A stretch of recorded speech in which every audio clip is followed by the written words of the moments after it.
Welcome back, everyone, to the Deep Dive. Today, we're going to be taking a look at a pretty significant topic. I would say the impact of European colonization on the Americas. Huge topic. Really big topic.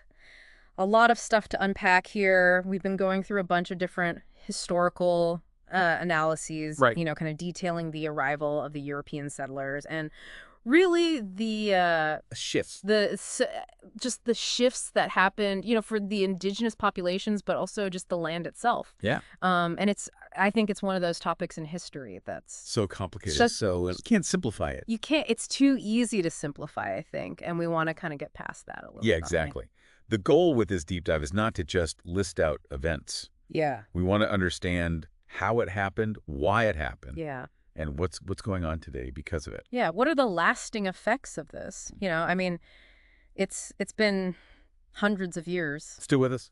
And it's still very much with us. And the echoes of that are something that we're seeing even today. So yeah. we've got sources here that cover everything from, that kind of initial encounter to, long-term, ecological, societal transformations. Yeah. Like really big stuff. So I guess to start, how can we not start with the European conquest? Like, how did that even happen? Yeah. It's really easy to just be like, oh, well, Europeans were superior, and that's just how it went down. But our sources are painting a very different picture. Much more complex. Much more complex than that. It wasn't just that they were better at stuff. Right. It was technology and where that technology came from. Oh, interesting. Not even European technology for the most part. Really? So this was not something that they developed in a vacuum? No. Oh, wow. Okay. Global trade centuries of it. Okay. Especially the Silk Road and sea trade with China. Oh, wow. That gave Europeans the tools they needed. So they were in the right place at the right time and had access to all this. They were at the center of a huge exchange of knowledge, and they took advantage. So what were some of those advantages? What are we talking about here specifically? Well, gunpowder, for one. Okay. Huge. Not a European invention. Right, yeah. Gunpowder was a Chinese innovation. Yeah. Metallurgy, too. Okay. Making strong metals, stronger alloys. Yeah. That's how they made better weapons and tools. I mean, think about that, like a steel sword versus, I don't know, a bronze sword or something. Oh, yeah, night and day. Right. And ships? Oh, yeah. Shipbuilding was key. Yeah. Better ships, caravels, Mm-hmm. and navigation tools, Mm-hmm. compasses, astrolabes. Right. These let them cross the ocean, project their power. And that's something that I guess indigenous populations didn't really have access to at that time. They had their own technology, Right. but not this specific kind. Yeah, so it's not like indigenous societies were not sophisticated. They had complex social structures. They had incredible agricultural practices that were adapted to, their environments. Amazing. Rich spiritual and intellectual traditions. It's just in this one area in military technology, Yes. they had a gap, a disadvantage. Yeah, that's such an interesting way to think about it because it really reframes the whole narrative. Right. It wasn't about superiority. Right. It was about having the right tools at the right time. Yeah. And unfortunately, Europeans use those tools to overpower and impose their systems. And a lot of times violently, too, right? A lot of violence. Mm. Like, this was not... Not a peaceful transition. No, not at all. And so this kind of initial power imbalance that really was fueled by these technologies sadly paved the way for, I think, even more exploitation. And then we see this emergence of chattel slavery. Right. And this is another whole layer of this story A huge part of it. that we need to unpack. We can't ignore it. So I think it's important to remember that, this impact went way beyond just the first contact. With indigenous peoples, right, we have to also factor in the transatlantic slave trade. Millions of Africans Right, and the forced arrival of millions of Africans. brought here against their will. This is a absolutely critical element of this historical disruption that we're talking about. Absolutely. So can you kind of unpack that a little bit for us? Well, enslaved Africans were treated as property. Yeah. Their labor was stolen. Their lives were stolen. And that's something that we see impacting indigenous populations as well. Yes, especially in the Caribbean. Okay. The plantations, the demand for labor, Yeah. it pushed further into indigenous lands. So you have this kind of double displacement happening. Forced removal on top of forced removal. And it's not even just the historical displacements that we're talking about, right? It's Right. still an ongoing issue. It is. And our sources touch on this point, which is sensitive, but I think really important, Yeah. which is, the perspective of Native Americans today Right. regarding these land claims. Mm. And it's not just about descendants of European settlers either. It's also anyone who's not indigenous. Yeah, it's this idea that it doesn't matter where you came from. Right. If you're not indigenous, you're on their land. Yeah. And that's a perspective that a lot of people might not want to hear.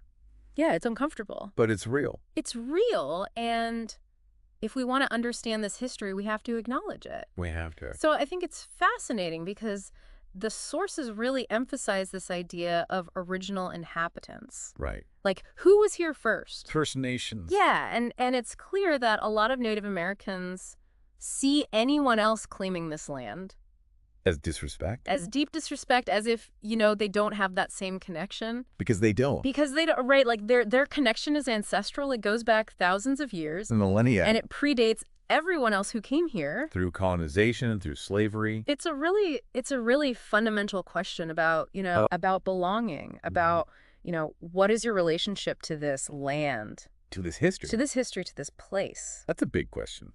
It's a huge question. Yeah, and I think we need to talk about the environment, too. Oh, yeah. Because that's another major impact that the sources detail. Devastating. Absolutely devastating. And it wasn't just about displacing people. It was about, transforming the land. Really transforming the land in a way that was just unrecognizable. Yeah, and I think the best example of this is the near extermination of the American buffalo. It's such a tragedy. I mean, it's really hard to even fathom that, right? It's hard to imagine. Because these animals were central to so many Native American tribes. Their whole way of life. Like, not just food. Food, shelter, clothing, tools. Everything. It was all connected to the buffalo. And the settlers, they came in and they saw profit. They saw a way to undermine these indigenous populations. A way to control them. And they engaged in this just systematic slaughter. On a massive scale. It's ecological destruction. Deliberate destruction. It's mind-blowing. And the consequences were huge. Yeah. Ecosystems collapsed. Yeah. The grasslands died without the buffalo? Yeah, the soil erosion must have been incredible. And all these other species that depended on the buffalo. Gone. They started to vanish as well. It's like a chain reaction. Yeah. Yeah. And it really highlights, I think, how damaging it can be. To disrespect the balance of nature. To just come in and just disregard this incredible interwoven web. Yeah, this web of life that had existed for, millennia. Who knows how long. Right, and that disregard, I think, went beyond just the buffalo, right? Yeah, yeah. It was about imposing this whole other system. Foreign system. Right, like European agricultural practices, these governance structures, introducing all these non-native species. Non-native plant and animal species. All disruptive.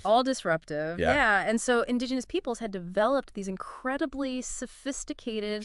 Sustainable practices for interacting with their environment over generations. And it was all thrown out the window? Yeah, and I think about, European agricultural practices at the time being very much focused on monoculture, right, resource extraction for export, and that's not good for the soil. Depletes it. And it displaces these native plant communities. It's all about short-term gain. Yeah, and then you bring in these non-native animals and plants that they outcompete the native species. Disrupt the balance even more. And then, of course, you have the forced relocation of indigenous peoples onto reservations. Land grab. Which is another layer of that. Breaking that connection to the land. Yeah, it severs that connection. It's not just about taking the land. It's about... severing that spiritual and cultural connection. Yeah, their entire way of life was so intertwined with these specific places. And that was disrupted. Yeah, so it's just disruption upon disruption. On multiple fronts. On multiple fronts, right? And I think it's really important to point out that the sources also,